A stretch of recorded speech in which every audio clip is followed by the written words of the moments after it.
दिल्ली से इस वक्त बड़ी खबर आ रही है। बीजेपी पार्लिमानी पार्टी की मीटिंग दिल्ली के अम्बेडकर इंटरनेशनल सेंटर में ये मीटिंग होगी। बड़ी खबर इस वक्त दिल्ली से आ रही है, जहां पर बीजेपी पार्लिमानी पार्टी की आज मीटिंग होने वाली है। दिल्ली के अम्बेडकर इंटरनेशनल सेंटर में मीटिंग।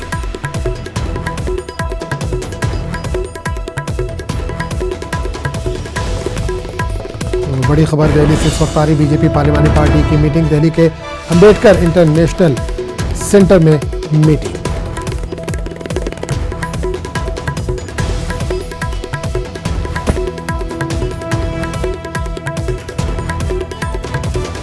तो बीजेपी के जो लीडरान हैं उनके पहुंचने का सिलसिला शुरू हो चुका है। बीजेपी पार्लिमानी पार्टी की मीटिंग है दिल्ली के अम्बेडकर इंटरनेशनल सेंटर में ये मीटिंग है।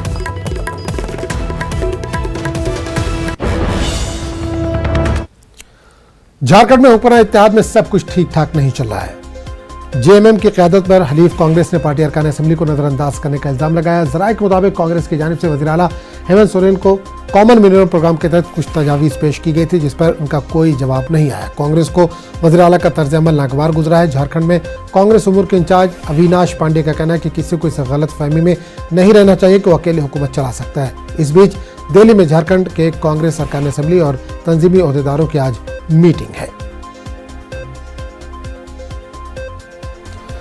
एक बड़ी खबर और आ रही है, सलमान खान आज अदालत में पेश हो सकते हैं। अंधेरी मेट्रोपॉलिटन कोर्ट ने बॉलीवुड अदाकार को सम्मन किया है। हाजिर अदालत होने की हिदायत दी है। तकरीबन 3 साल पुराने केस के सिलसिले में सलमान को तलब किया गया है।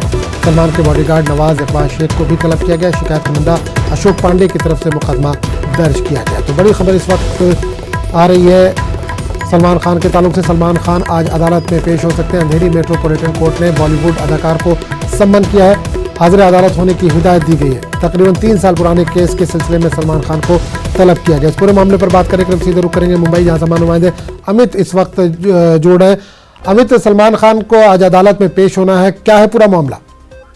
देखिए, मामला 3 साल पुराना है। 24 अप्रैल 2019 के दिन शूटिंग के लिए सलमान खान अपने पेंड्रा स्थित घर से यशराज स्टूडियो की तरफ साइकिल की सवारी करते हुए निकले थे। इस दौरान अशोक पांडे नाम सरकार ने अंधेरी इलाके में बीच सड़क पर साइकिल चलाते सलमान खान का वीडियो बना रहा था, जिसके सलमान खान के बॉडीगार्ड ने अशोक पांडे के साथ हाथापाई की। उनका मोबाइल छीना गया, उनके साथी के साथ धक्का मुक्की की गई।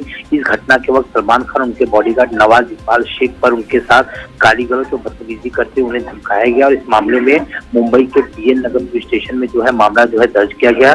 और जब जांच अधिकारी ने जो रिपोर्ट कोर्ट में सबमिट की, उसमें उन्होंने ये बताया कि घटना के दिन शिकायतकर्ता और प्रस्तावित जो आरोपी व्यक्ति यानी सलमान खान, उनके बॉडीगार्ड शेख पे भी विवाद हुआ था। और मजिस्ट्रेट ने कहा था कि जांच अधिकारी ने अपराधों का हवाला दिया, इसके तहत अपराध है। और धारा 504 यानी शांति भंग करने की इरादे से जानबूझकर अपमान, और 506 यानी आरोपी व्यक्ति के खिलाफ आपराधिक धमकी, ये धाराओं के तहत मामला दर्ज हुआ है। इन्हीं मामलों के तहत सम्मन जारी किया गया। और आज अंधेरी जो कोर्ट है मेट्रोपोलियन, वहां पर सलमान खान को पेश होना है। देखना ये होगा कि सलमान खान आते हैं या उनकी जो लीगल टीम है वो किस तरह का वक्तव्य कोर्ट में रखती है, वो देखने वाली बात होगी। चलिए अमित, बहुत बहुत शुक्रिया इस तमाम जानकारी के लिए। आज फिर पेट्रोल डीजल